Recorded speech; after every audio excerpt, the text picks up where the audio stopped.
Aš Agnės Kamarakaitė, jūs klausotės laidos 10.12 ir šiandien yra saugaus eismo diena.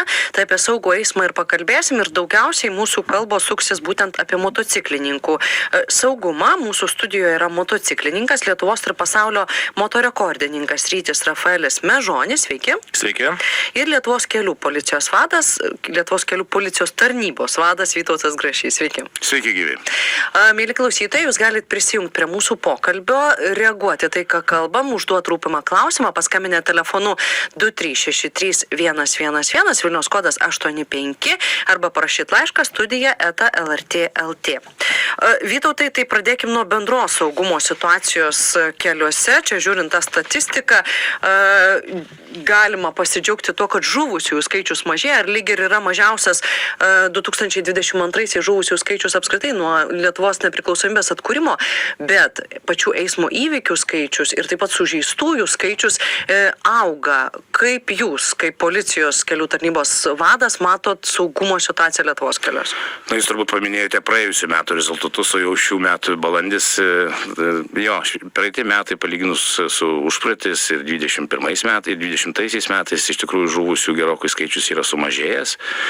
Turime rekordinį mažą skaičių, bet aš visai ką sakau, kad ir vienas žuvęs Lietuvos keliuose žmogus tai yra Lietuvai per brangu ir turime dėti pastangas, kad tokių eismo įvykių nebūtų visai, nebūtų žuvusiųjų.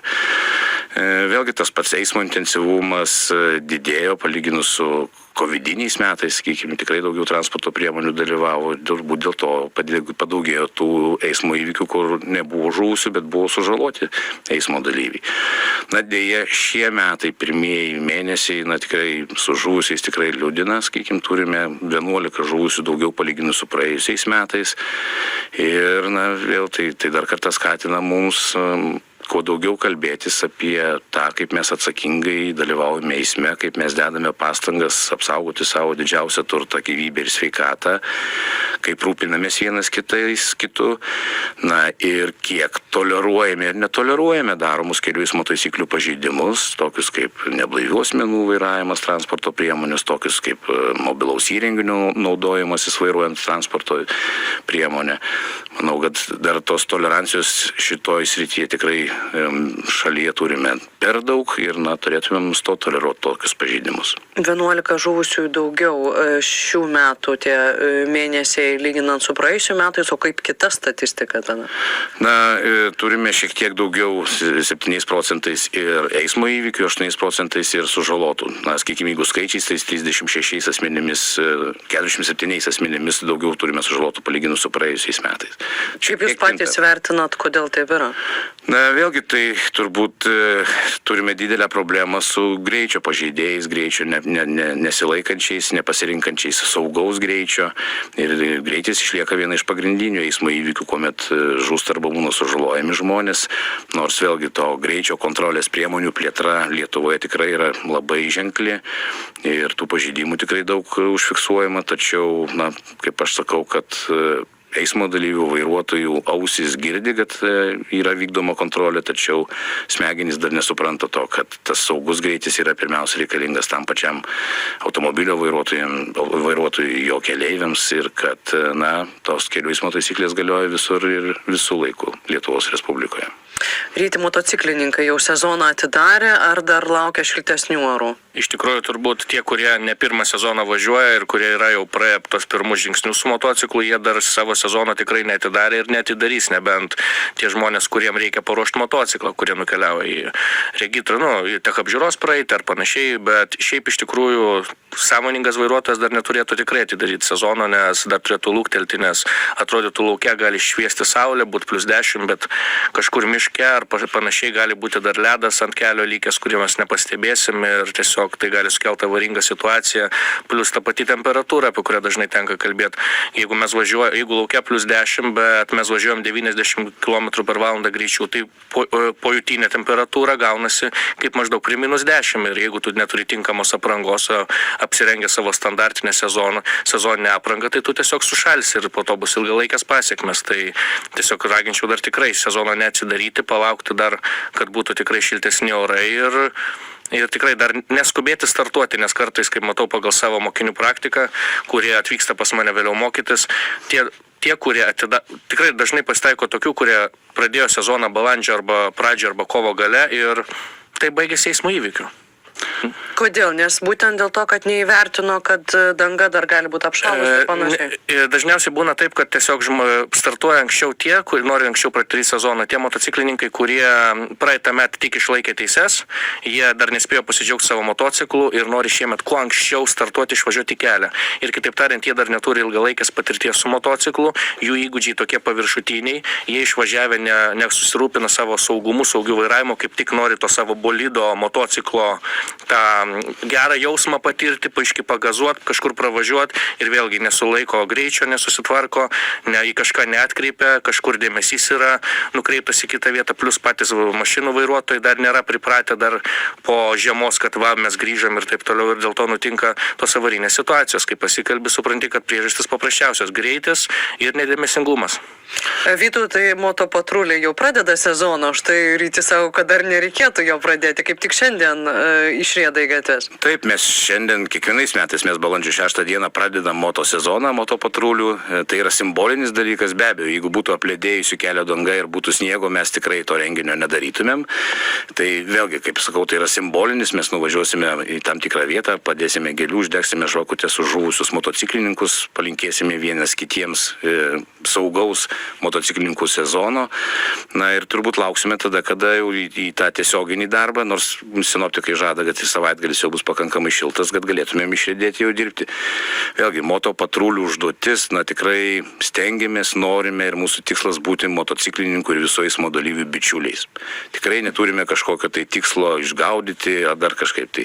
Tačiau ir vėlgi, kalbant su motociklininkų bendruomenėmis, tai absoliuti dauguma motociklininkų nori turėti gerą vardą, laikytis kelių eismo taisyklių, nesielgti chuliganiškai, tačiau atsiranda tokių, kurie gadina tą motociklininko vardą, šitos vairuotojus tenka policijai eliminuoti tam tikram laikotarpiu iš eismo, kad jisai turėtų galimybę pasikartoti savo teorinės ir praktinės žinias. Aš apie vairavimo įgūdžius, jeigu galima, tai iš esmės Lietuva esam unikali šalis turėdama visus 4 metų sezonus, ar ne, laikotarpius, ir šitoje vietoje motociklininkam yra tam tikras minusas, tai kad dalį metų jie negali važiuoti su motociklais ir per tą laikotarpį pasimiršta ir labai įgūdusiam, labai turinčiam didelės kompetencijas motociklininkui pasimiršta įgūdžiai motociklo valdymo ir tikrai ir mes rekomenduojam, ir profesionalūs motociklininkai, sportininkai visuomet rekomenduoja prieš pradedant motociklininko sezoną atsinaujinti tos įgūdžius aikštelėje, prisiminti motociklo valdymo tam tikrus principus, kaip jisai veikia, kaip stabdžių sistema veikia. Vėlgi tikrai daugiau dėmesio kreipti į spidometrą, kokiu greičiu, nes motociklas labai greitai įsibėgėja ir tas greitis tikrai yra sudėtingiau kontroliuojamas negu automobilyje. Kita vertus, automobilių vairuotojai ir kiti eismo dalyviai, pėstieji, kiti, jie per tą žiemos laikotarpį pamiršta, kad eisme, tiksliau net nemato, kad eisme dalyvauja motociklai ir kai kovo pabaigoje, balandžio pradžioje staigiai jie išlenda į eismą, ar ne, tai kartais tikrai įvyksta tie incidentai, kuomet tas motociklininkas nebūna pastebėtas laiku ir šitoje vietoje būna ir skaudžių nelaimių. Ir dėja, bet jau šiais metais turime vieną žuvusį motociklininką. Jau yra taip įvykę. Taip. Kokios priežastys ir kada tai įvyko? Aš nenorėčiau komentuoti to įvykio, kadangi vyksta tyrimas, tik tai tiek, kad faktas, kad yra žuvęs vienas motociklininkas. 2363-111, Vilniaus kodas 85, elektroninio pašto adresas studija@lrt.lt, jau turim ir kelis laiškus su klausimais, bet Ryti, jūs kadangi mokot motociklininkus saugaus ir ekstremalaus, kaip suprantu, vairavimo, tai kiek motociklininkų tą daro, tai yra prieš sezoną atnaujina savo įgūdžius? Iš tikrųjų, netgi yra tendencija, kad motociklininkai tą daro visus metus, nes mes, kai teikiam tokią paslaugą, neprarask įgūdžių žiemą, kai motociklininkai gali atvykti pas mus į aikštelę, sausą, ta prasme, ir jie praktikuotis, edukuotis ir neprarasti įgūdžių žiemą, nes, kaip matau, realiai pakanka kartais mėnesio nepasėdėti ant motociklo ir tie įgūdžiai pradeda blėsti, ypatingai jeigu žmogus nėra daug metų važinėjantis, apie tos naujokus būtent kalbant. Kitas dalykas, apskritai tendencija savarankiškai įgūdžius tobulinančių daug labiau padidėjo. Jeigu anksčiau mačiau net tokį reiškinį, kad aikšteliai kažkas su motociklu, kažką ten aplink ūgius ar darytų, tai buvo nematomas reiškinys, iš vis faktiškai nebuvo, bet vat, per tuos pastarosius 3 metus dalinai pasikeitė dalies motociklininkų požiūris, jie prieš sezoną jau savo sąmoningai suvokė, kad pirmas dalykas, kurie padarys, tai ne į greitkelį išvažiuos, ne kažkur pasivažinėti važiuos, bet jie, kad ir pasiims, kaip aš sakau, 5 vaisvandenio kažkokio buteliukų skardinės, įsistatys kažkas figūras, ką iš regitros prisimena egzamino ar panašiai, ir patys savarankiškai atsinaujins įgūdžius. Kitigi kreipiasi pagalbos, kaip pavyzdžiui, pas mus, ta prasme, būtent įgūdžių atnaujinimo kursą pasiema. Kitas dalykas, keičiasi motociklininkų daugumoje. Taip, yra pavienių tų tokių atvejų, kurie tikrai gadina tą motociklininko įvaizdį, bet iš esmės dabar jau pasidarė pilnai madinga turėti kuo geresnę, kuo saugesnę aprangą. Kad tu važiuoji ne su paprasčiausiais džinsais, mažu kažkokiu šalmeliu ir akiniais nuo saulės ir maikutė, ne. Dabar yra madinga ir tai yra labai gerai turėti gerą striukę su gerom apsaugom, geras kelnes, su tinkamom apsaugom, motobatai ir panašiai. Sąmoningas požiūris į saugų vairavimą ir į savo sveikatos apsaugą pasidarė daug didesnis pas motociklininkus ir tai yra labai šaunu. Vytautai, tai sako Rytis, kad keičiasi motociklininkų požiūris, bet ar statistika irgi tą patį rodo? Jūs čia minėjote apie šiuos metus ir vieną žuvusį, ar ne, bet kalbant iš ilgesnės perspektyvos, kaip su avarijom, į kurias patenka motociklininkai, žuvusiųjų skaičius, jų kelių eismo taisyklių pažeidimus ir panašiai, ir jaučiasi tas sąmoningumo didėjimas? Na, kad sąmoningumo didėjimas vien ne pagal įvykius, o pagal tai, kaip elgesi motociklininkai, motociklininkų bendruomenė, iš tikrųjų tas pokytis yra. Ir labai smagu kalbėti su motociklininkų klubais, ar ne, kuomet jie imasi priemonių neatmesti ir nepriimti kažkokio jaunuolio įsilaikiusio vairuotojo pažymėjimą ir galinčio valdyti motociklą, o duodami tam tikrą bandomąjį laikotarpį sudalyvauti renginiuose, mokymosi, parodyti, kad motociklininkams pirmiausia yra be abejo bendruomenė ir laikymasis kelių eismo taisyklių būti saugiems, ar ne? Tai tas požiūris tikrai formuoja tą, kad tas pokytis vyksta. Dėja, pernai metais turėjome 3 motociklininkais žuvusiais daugiau negu 21 metais, tačiau buvo sužalota mažiau, berods 30 motociklininkų mažiau sužalota. Tie skaičiai kinta, bet turbūt vėlgi matome, kad tas požiūris, ta pagarba keičiasi į gerąją pusę. Ir man pačiam kaip vairuojančiam motociklą irgi visai tą pavyzdį sakau, kad keičiasi ir automobilių vairuotojų požiūris į motociklininkus. Tai yra, kurdami gerą saugią aplinką, patys motociklininkai užsirekomenduoja ir gauna pagarbą iš kitų eismo dalyvių. Ir kaip pavyzdį sakau, kad prieš 5-6 metus bandant apvažiuoti, sakykime, grūstyje stovinčius automobiliai specialiai susiglausdavo, kad tu negalėtum pravažiuoti, o kartais apipurkšdavo langų plovimo skysčių motociklininką, kad jisai, elgėsi kažkaip nesaugiai, nors vėlgi tikrai tas pravažiavimo greitis nebūdavo didelis ir pakankamai saugus. Tai jau praėjusiais užpraeitais metais vairuotojai prasiskiria ir parodo pagarbą, leisdami pravažiuoti, suvokdami, kad motociklas turi tokią galimybę legaliai pravažiuoti tą pačią grūstį, biškutį greičiau. Petras Kaunietis mums skambina, išklausykim jį. Petrai, laba diena. Labą dieną. Norėčiau viršininkui kelių policijos klausimų užduoti. Ar šiemet yra numatyta priemonė kovoti su tais chuliganais, kurie važinėja su motociklu be duslintuvų ir kelia triukšmą, ypač Kaune, kaip vasarą prie pliažo, prie netoli Pažaislio vienuolyno, ten važinėja, greitį pirmiausia viršyje ir visi be išimties be duslintuvų, motociklai, motoroleriai ir keturračiai, visi be duslintuvų ir nieks nesijima jokių priemonių, negalima ilsėtis, triukšmas siaubingas, vaikščiot važinėja kaip virš 100 kilometrų ten to. Petrai, fiksuoja tai? Nufotografuot numerius, atsiųst policijai. Tai suprantama, bet čia yra masinis reiškinys. Ačiū, Petrai, jums supratom, Vytautai, kiek tai yra masinis reiškinys ir būtent motociklai be duslintuvų, kaip sako Petras. Tai turbūt ką aš ir minėjau, kad yra ta dalis nedrausmingų, kurie tikrai gadina motociklininkų reputaciją ir policija kartu su savivalda, viešos tvarkos skyriais, kurie turi garso matavimo įrenginius, tuo pačiu ir su techninių apžiūrų centrais organizuoja tokias priemonės, kuomet yra pamatuojamas to motociklo garsas ir viršijus jam yra naikinama techninė technikinė apžiūra, įmamasi tam tikrų priemonių. Vėlgi šitoje vietoje manom, kad ir motociklininkų bendruomenė galėtų daugiau prisidėti prie to, žinodami vietas, kuriuose vyksta tie pravažiavimai, kur labai triukšmingi motociklininkai, savo autoritetu paskatinti tos motociklininkus susitvarkyti išmetimo sistemą, kad jinai nekeltų triukšmo ir negadintų reputacijos. Aš gal dar papildysiu šito klausimo, nes iš tikrųjų netgi, kiek tenka pastebėti, tie žmonės, kurie vis dar turi motociklus su garsiais duslintuvais, nes ten nebe duslintuvų, ten tiesiog garsiai dirbantis duslintuvais uždėti dažniausiai specialiai būna pas tokius motociklus, bet jie sąmoningai tamsių paros metu nėra kaip anksčiau, kad važiuoja į miesto centrą, senamiestį po gyvenamosius rajonus. Tose dingsta įprotis važiuoti triukšmauti, o tie, kurie triukšmauja, tai vėlgi Kaune, čia apie Kauną, jeigu klausimas buvo iš Kauno, ten tikrai didelė motociklininkų bendruomenė, ten labai daug motociklininkų. Ir čia greičiausiai kažkokie tie patys 10-15, ta pati viena žmonių grupė arba tie patys pasikartojantis asmenys tą triukšmą kelia. Čia nėra toks masinis reiškinys, kaip gali atrodyti žmogui, kuris gyvena būtent toj vienoje zonoje. Bet jeigu galima dar aš papildysiu, iš tikrųjų mes turime puikių pavyzdžių, ar ne, dėl to keliamo triukšmo ir tos pačios motociklininkų bendruomenės suinteresuotumo, kad tai nebūtų, ar ne.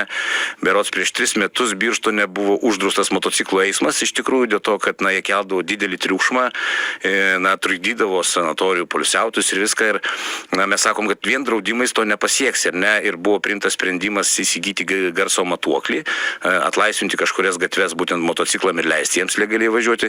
Ir kiek žinau, dar be abejo šiais metais dar pasitikslinsiu, bet liktai didesnių problemų ir nebėra to triukšmu. Tai gal gražins Birštonas leidimo motociklininkams visur važiuoti? Ne, visur turbūt nereikia gražinti, bet vėlgi ant to paties grėblio turbūt lipa Trakų savivaldybė uždrausdama motociklų eismą ne tam tikrose, bet pagrindinėse gatvėse, ar ne.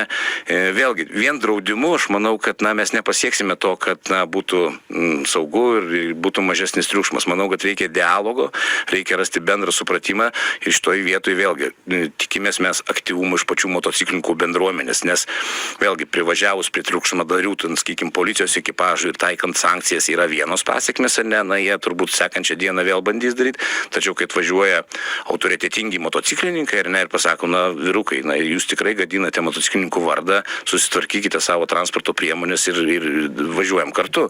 Tai yra visai kas kita ir tie dalykai yra sprendžiami, manau, taikiu būdu. Du klausytojai, Gintaras Vilnietis, sveiki. Labadiena. Klausom. Pašnekovai, ar neklaidina kartais Lietuvos žmonių, sakydami, kad ar yra kelių eismo taisyklėse parašyta ir leistina, kaip sako, kad per tarpą gali pravažiuoti tarp automobilių ir nuvažiuoti, reiškia, arčiau, pavyzdžiui, žiedo, kad greičiau pravažiuotų motociklininkas. Ar nėra kartais motociklininkas toks pats eismo dalyvis kaip ir automobilį vairuojantis? Ir jam, aš manau, kad jam negalima per tarpą važiuoti. Taip, jūsų vienas pašnekovas sako, kad... Kelių policijos tarnybos vadovas, tai spėju, kad žino iš kelių eismo taisyklės. Man įdomu, ką jis atsakys, ar taisyklės leidžia važiuoti tarp automobilių ir taip toliau. Ačiū labai. Gintarai, dėkui tuoj, Vyto, tai galėsit atsakyti, tik Stepaną iš Mažeikių dar išklausykime. Sveiki. Labą dieną. Klausom. Dėl triukšmo. Sakyčiau, tiesiog 11 valandą vakaro, 12 jau nakties per Mažeikius važiuoja tokie besmegeniai, sukelia visą miestelį, suprantinu, tai čia kažkokie yra betvarkė, sakyčiau, reikėtų... Dažnai tai vyksta? Kaip? Ar dažnai tai vyksta? Vyksta. Tai aš sakyčiau, kad reikėtų gyvenvietėse nuo kokios 10 valandos vakaro iki kokių 6 ryto drausti motociklais. Ačiū, Stepanai, jums, Vytautai, dėl kelių eismo taisyklių. Papasakokit, ar žinot jas? Tikiuosi, kad žinau. Tai iš principo taip, taisyklės galioja visiems eismo dalyviams, judėjimas eismo juostomis galioja visiems eismo dalyviams, tačiau, vėlgi, eismo juosta yra šiek tiek platesnė negu automobilis ir jeigu jisai, sakykim, stovi dešiniotos eismo juostos, motociklininkas nekirsdamas ištisinės eismo linijos, jisai gali pravažiuoti tą pačią eismo juostą legaliai. Be abejo, kuomet yra huliganiškai manevruojama ir greitai tas dalykas daroma, tai yra jau kelių eismo taisyklių pažeidimas. Tačiau, kaip sakau, nekirsdamas ištisinių juostų, ta prasme pravažiuodamas ir jeigu jam rodomas dėmesingumas ir praleidimas transporto priemonių, jis tikrai gali tą dalyką padaryti legaliai. Laiškų turim, tai pacituosiu. Saulius, pavyzdžiui, rašo, kad yra privalumų iš to garsiai važiuojančio motociklo, kad jis yra anksčiau pastebimas, o tai yra labai gerai. Kitas Sauliaus komentaras apie tai, kad motociklininkai turėtų privalomai dėvėti šviesą atspindinčias liemenes, o Edvinas rašo, kad 3 metus iš eilės stebėjo, ar motociklininkai rodo posūkius.